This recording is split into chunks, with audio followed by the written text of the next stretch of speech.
Top of the morning to you, and welcome to our newest episode of Capital Markets Quickie from MVP Mine Value Partners.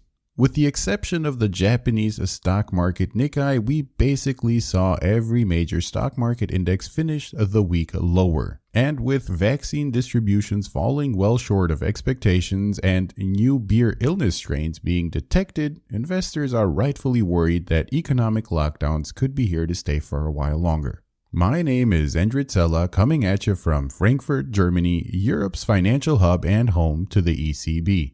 Let's take a closer look at what moved the markets last week.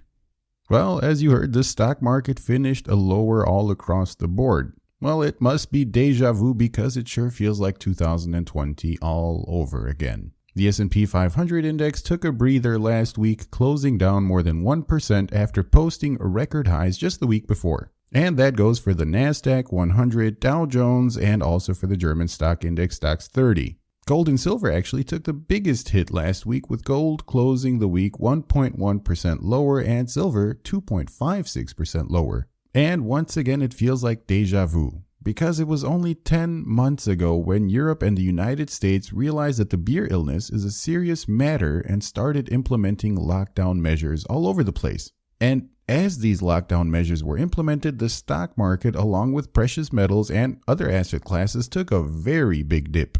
Well, once again, tensions are running high and investors are very quick to react even to the smallest news. And therefore, it's no surprise that the Volatility Index, VIX, is starting to show signs of life again. Just this past Friday, the index went up 4.69%.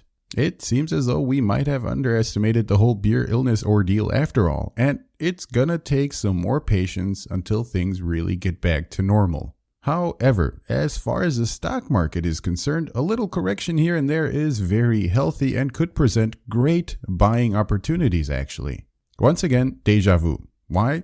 Well, for all of the investors that did not panic in the March lows of 2020, the stock market correction was a great opportunity. I guess you can say it was a blessing. But yes, I know this time around everything is different. And yes, that may be the case, but maybe not. I, for one, like to take a pragmatic, optimistic approach to life. Why everyone gives into the panic and mass hysteria, well, that is still a mystery to me.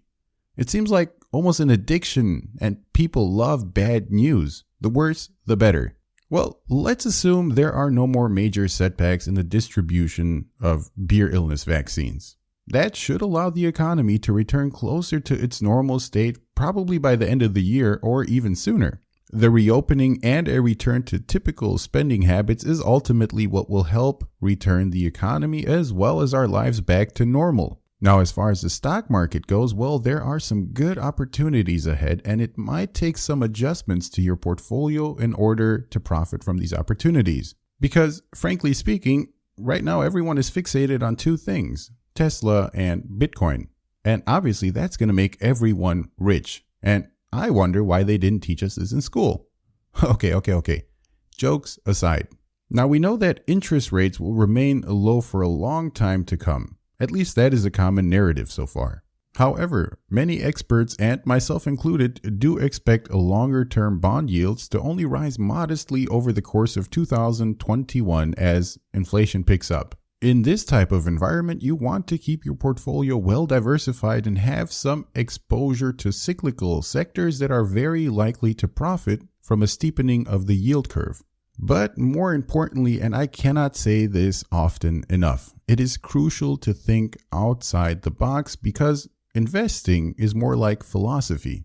You have to question things around you, and at the end of the day, you should invest your money in companies that are shaping your vision of the future. Better yet, in companies that are shaping your daily lives. And with that being said, I'd love to hear from you guys which companies are shaping your future and daily lives. If you love my channel, then please don't forget to subscribe and like my videos. It really helps a lot.